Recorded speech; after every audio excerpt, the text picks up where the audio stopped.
მოდით, უფრო დეტალურად განვიხილოთ. რიცხვთა 21 თავში მოცემული წინასწარმეტყველება ჯვრის შესახებ. მოდით, ვნახოთ რიცხვთა 21 თავის 4 მუხლი. და დაიძრნენ ჰორის მთიდან მეწამული ზღვისაკენ მიმავალი გზით, რათა გვერდი აევლოთ ედომის ქვეყნისთვის. და ხალხმა გამოავლინა სულ მოკლეობა გზაზე. მუხლი 5. ლაპარაკობდა ხალხი ღმერთისა და მოსეს წინააღმდეგ, რადგან მოგვიყვანეთ ეგვიპტიდან, რომ დავიხოცოთ უდაბნოში. რადგან არაა პური და არც წყალი და ჩვენ სულ შესწაგდა ეს უარგისი საჭმელი და მოულინა უფალმა ხალხს შხამიანი გველები და დაგბინეს ხალხი და დაიხოცა მრავალი ისრაელიანი. და მივიდა ხალხი მოსესთან და უთხრა მას, შევწოდეთ, რადგან ვილაპარაკეთ უფლისა და შენს წინააღმდეგ. ილოცე უფლის მიმართ, მოაშოროს ჩვენგან გველი და ილოცა მოსემ ხალხისათვის. და უთხრა უფალმა მოსეს, გააკეთე შენთვის გველი და დაამაგრე იგი დროშაზე. და ყოველი დაგესლილი, ვინც მას შეხედავს, ცოცხალი დარჩება და გააკეთა მოსემ სპილენძის გველი და დადო იგი დროშაზე. და თუ დაგესლავდა გველი კაცს და შემდეგ შეხედავდა იგი სპილენძის გველს, ცოცხალი რჩებოდა. ბრინჯაოს გველმა გადაარჩინა ისრაელები. თუ ბრინჯაოს გველი იხსნიდა ისრაელებს, განადღეს ყველა ოჯახი არ გააკეთებდა ბრინჯაოს გველს და არ შეხედავდა მას ავადმყოფობისას განკურნისთვის. ეს არასდროს მოხდება. თუ ღმერთს არ უთქვამს, ვინც ბრინჯაოს გველს შეხედავს, გადარჩება. შეძლებდნენ კი ისინი სიცოცხლეს, მაშინაც კი. თუ ბრინჯაოს გველს შეადგენენ და 100-ჯერ ან 1000-ჯერ შეხედავენ მას. რა არის ძალისწყარო, რომელმაც განკურნა ისრაელები, ვისაც შხამიანი გველები უკბინეს? ღვთის სიტყვის გამო, ვინც ბრინჯაოს გველს შეხედავს, გადარჩება. ისრაელები მისი დანახვით გაცოცხლდნენ.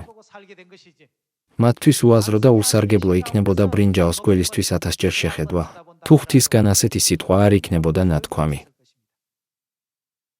მიუხედავად ამისა, ადამიანები იმდენად სულელები არიან, რომ არ იციან ღვთის უხილავი ენერგიის შესახებ. ისინი თითქმის 1000 წლის განმავლობაში სცემდნენ თაყვანს და ემსახურებოდნენ ბრინჯაოს გველს და ამბობდნენ, ბრინჯაოს გველმა გვიხსნა. მოდით, გადავხედოთ მეოთხე მეფეთა მე-18 თავს 1 მუხლს. ისრაელის მეფის ჰოშია ელას ძის მე-3 წელს გამეფდა ხიზკია, ახაზის ძე იუდას მეფე. 25 წლისა იყო, როცა გამეფდა და 29 წელი იმეფა იერუსალიმში. დედამისი იყო აბის ზაქარიას ასული. სწორს აკეთებდა იგი უფლის თვალში, როგორც დავითი მამამისი აკეთებდა. მან გააუქმა გორაკები და დალეცა სვეტებით და აჩეხა აშერა. და დაამტრია სპილენძის გველი, მოსეს გაკეთებული, რადგან იმ დრომდე საკმეველს უკმევდნენ მას ისრაელის ძენი. ეს არის სპილენძის გველი, რომელიც მოსემ გააკეთა. ხიზკიას დრო დაახლოებით მოსეს დროიდან 1000 წლით გვიან იყო. მანამდე ისრაელები ბრინჯაოს გველს სცემდნენ თაყვანს. მაშ რა გააკეთა ხიზკიამ? მან ის ნაწილებად დაამტვრია და ნეხუშთანს უწოდებდნენ. მე-5 მუხლი. უფალს, ისრაელის ღმერთს ესავდა იგი და არც მანამდე ყოფილა მისი მსგავსი იუდას მეფეთა შორის და არც მის მერე იქნება და მიეწება იგი უფალს და არ განდგომია მას და იცავდა მის მცნებას, მოსეს რომ ამცნო უფალმა და უფალი იყო მასთან და სადაც კი წავიდოდა, ყველგან გონივრულად იქცეოდა. განა კარგი არ არის, რომ მან ნეხუშტანი, ბრინჯაოს გველი, მოიშორა. ახალ აღთქმაში იესომ ეს ჯვრის საქმე დაუკავშირა. მოდით, გავაგრძელოთ იოანეს მე-3 თავი, 12 მუხლი.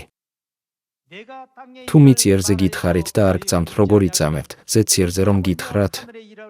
არავინ ასულად ცაში, გარდა ციდან ჩამოსული კაცის ცისა, რომელიც ცაშია. როგორც მოსემ აღამაღლა. რა ასწია მან? როგორი გველია ამაღლა მოსემ? ეს იყო ბრინჯაოს გველი. როგორც მოსემ აღმართა გველი უდაბნოში, ასევე უნდა აღმართულიყო კაცის ძე. ბრინჯაოს გველი ბოძზე აიყვანეს, იესო კი ჯვარზე აამაღლეს. როგორც მოსემ აღამაღლა გველი უდაბნოში, ასევე უნდა ამაღლდეს ძე კაცისა. იესო ამ დედამიწაზე 2000 წლის წინ მოვიდა და ჯვარს აცვეს. აქვს თუ არა თავად ჯვარს ჩვენი ცოდების გამოსყიდვის ძალა? რა გამოგვისყიდა ჩვენი ცოდვებისგან და მოგცა გამოსყიდვის მადლი? განა ეს იესო ქრისტეს ძვირფასი სისხლი არ იყო?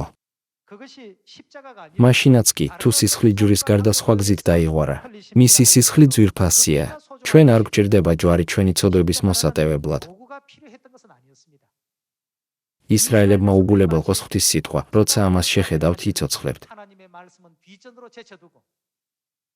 ისინი 1000 წელზე მეტი ხნის განმავლობაში თაყვანს სცემდნენ და ემსახურებოდნენ ბრინჯაოს გველს, რომელიც სხვა არაფერი იყო, თუ არა ინსტრუმენტი.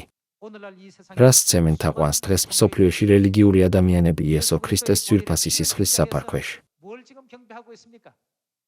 ისინი ხელსაბამის სახით ატარებენ ჯვარს. აკრავენ მას ეკლესიის თავზე და ამოტვიფრებიან ამბიონსა და კედელზე. ამით ისინი ჯვარს სცემენ თაყვანს. მეფე ხიზკიას დროს, როდესაც ხიზკიამ პასექს ხელი მოჰყო, მან ბრინჯაოს გველი ნაჭრებად დაამსხვრია. მან ღვთისგან დიდი ქება დაიმსახურა. ძველი აღთქმის ყველა საქმე ჩრდილია. ახალ აღთქმაში მომხდარი მოვლენები რეალობაა. ბრინჯაოს გველის თაყვანისმცემლებსა და ჯვრის თაყვანისმცემლებს შორის იგივე კორელაციაა. სწორედ ამიტომ გვაღვიძებს ღმერთი ბრინჯაოს გველის შემთხვევის მეშვეობით, რომ როგორც მეფე ხიზკიამ დაამსხვრია ბრინჯაოს გველი, ჯვარიც კერპია, რომელიც უნდა დაიმსხვრეს.